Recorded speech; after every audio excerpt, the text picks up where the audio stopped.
Hello, everybody. I'm Logan Crawford, and this is the award-winning TV talk show right here on Every Fresh Outlook. Dr. Martin Luther King Jr. Day is an American federal holiday marking the birth of the civil rights leader. It is observed on the third Monday of January each year. Dr. King was renowned for his fight for nonviolence. The goal was to end discrimination against black people, and now nearly a half a century after his assassination, many would agree we have come a long way, but we still have a lot further to go.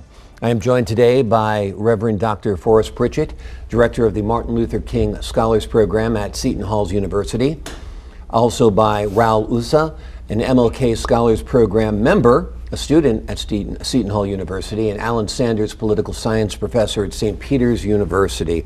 And Dr. Pritchett, I will start with you, sir, and ask you, what is the state of the dream in the year 2016?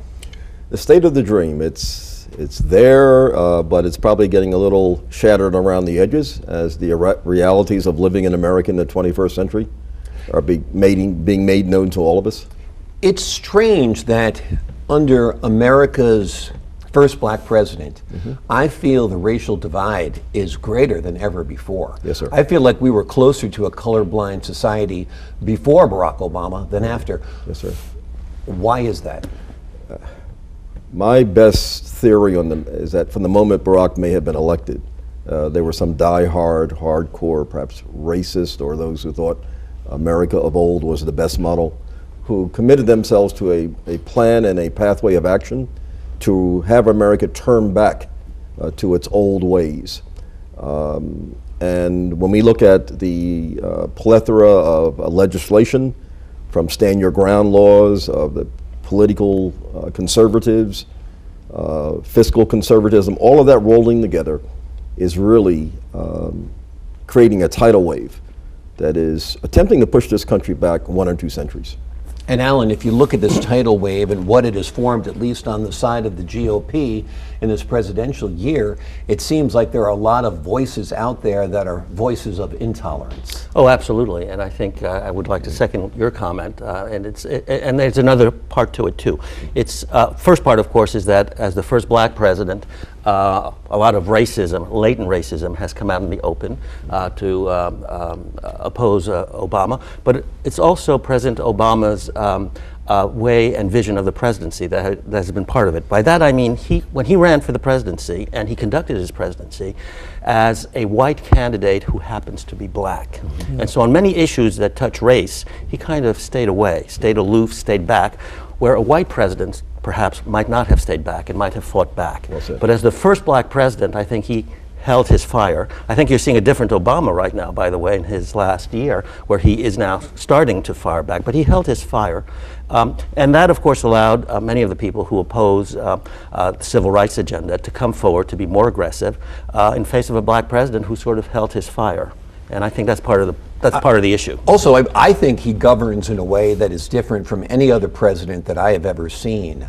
And that's what I find disconcerting at times, and a lot of Americans find disconcerting at times, in that he doesn't flex the American muscle in the way that we have seen it demonstrated before.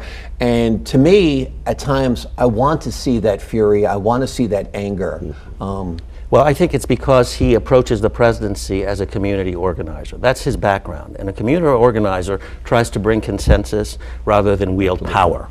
And what you're seeing is a president who seeks consensus, seeks to bring people together, and refuses to use power in a political way. Now, he does use power. He does use the executive prerogatives that are at his beckoning, but he doesn't use power in a sense of wielding it over Congress in terms of making deals. That's what power is really about. It's the power to bargain, the power to make deals, not just the power to have rhetoric and the power to say, let us come together. It's the power to strike bargains, and that he is not good at doing. Let's bring Raul on the conversation. You're a senior at Seton Hall University? That's right. A Catholic university? Yep.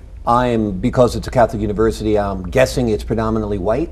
Yes, I would say it's a majority white, MLKSA being one of the few very diverse organizations on campus. Tell me about what the state of race relations are like on campus and how they may have changed for the better or worse over the last 4 years since you've been there. Well, I'd say that among young people, especially under 25, the race conversation has been happening a lot more, especially in the past year, than, say, it would have happened before President Obama's election, or before all these incidents that we've been having with police brutality throughout the country. What you're having now, I believe, is a resurgence among young people of activism, political engagement, dedication to, say, the dream, to building up a better society, whereas 5 years ago we didn't believe that political action from young people could produce any amount of change or could be a significant factor in American politics. But if you look at the Bernie Sanders campaign, for example, that is primarily being pushed by people under 30 years old on social media, going out to rallies, making huge waves in a way that they didn't think they could a very short while ago. Dr. Pritchett, let's talk about Black Lives Matter that Raul alluded to. It's been a significant movement over the last year. Is it a force for good, a force for bad? Tell me what your thoughts are. I think in general a force for good. I'm very impressed by the fact that Time magazine identified Black Lives Matter as a runner-up for the Person of the Year award, which eventually went to Angela Merkel of Germany. But no, it's been very inclusive in her own right. Yes. As well. No, but I see these strategies forming among the young people, and indeed, Black lives have always mattered. But for the last, couple of hundred years, the rate at which blacks have been shot down, disappearing, the only difference is in the last 15 to 20 years of the 21st century, with all of the social media, we are now making the entire world aware of that situation. So in that context, yes, Black Lives Matter. When others attempt to indicate, well, all lives matter, you say, yeah, but that's philosophical approach. In the historical sense, I'm so glad to see that movement being right on target and laser focused at the present time. Dr. Pritchett alluded to this as well, is that it's a changing time where the media has become much more democratic, where people behind the Black Lives Matters movement can actually control the conversation by flooding social media. That's been a force for good, and I also think helps fulfill Dr. King's dream, as have cell phones and the cameras that they possess to show some of the atrocities that are still taking place on our streets, Alan. Well, that's true. The media and the technology that we have today brings the news close to home, the immediate news close to home. But I would have to differ with my colleagues here on the panel in terms of, does it bring real knowledge? If you take a look at students today, the average student on campus, they know very little history. And in fact, I know that some of the leaders of the NAACP in northern New Jersey are particularly concerned that they don't really know very much about Martin Luther King himself and what he did. So while the media and the technology of the media is very good for bringing immediate news, what is happening right now on the streets, what is happening right now in terms of a relationship between a cop and a black youth walking the street. It's not very good, however, in terms of bringing the context, the historical context, what happened before, what's still missing in terms of social policy, and where do we need to go. So you've got a dichotomy. Instantaneous news, but in some sense less knowledge about what the United States issues really are today. And those videos that sometimes don't show any context tend to drive the news cycle, particularly in a 24-hour news cycle that we live in. Dr. Pritchett, just want to ask you quickly, has the void that was left by Dr. Martin Luther King been filled? I don't see a civil rights leader of his stature that has emerged since his death. I would agree with that. We now have leaders spread out throughout the spectrum of all of the institutions, from the political, the religious, and the educational. And I do know that new initiatives will be coming out of the King Center in Atlanta under the leadership now of Reverend Bernice King that will be engaging and providing leadership training in nonviolence. We were in Atlanta last weekend just talking with her about her new vision and a very systematic approach to the development of nonviolent leadership throughout the world will be coming out of the King Center momentarily. And I just think it's important to mention that while Martin Luther King, as an incredible symbol of his movement and the ability to change the world for the better, was not necessarily a unique figure, and he wanted to press the fact that he was not a unique figure, but he is an example that all of us can step into of someone who truly believed that truth crushed to earth will rise again, and that there is a standard of human dignity and there's a standard of human dignity, freedom, and equality that needs to be upheld in our country and in the world, with or without those charismatic leaders to tell us to do it. What was unique, though, about Dr. Martin Luther King, in my opinion, is that he was able to reach across the racial divide better than others. My parents were born in 1918 and 1919, respectively. So they grew up through a era of racism. Yes, sir. Where black people weren't called blacks, they were called other names. Yes, sir.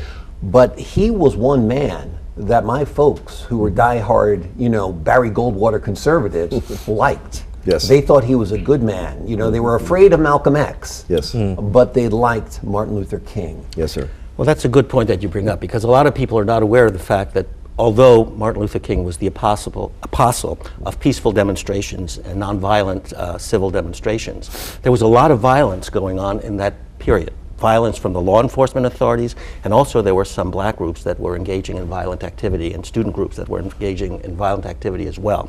Martin Luther King was a steady voice for the political positions that he espoused, but he was also a steady voice in terms of calming the seas. The seas were very rough. The political seas were very rough back then. And that's why he appealed to a lot of people, certainly the black community for the aspirations that he espoused, but also many in the white community for saying, this gentleman is actually saying things and saying them calmly and trying to calm the situation.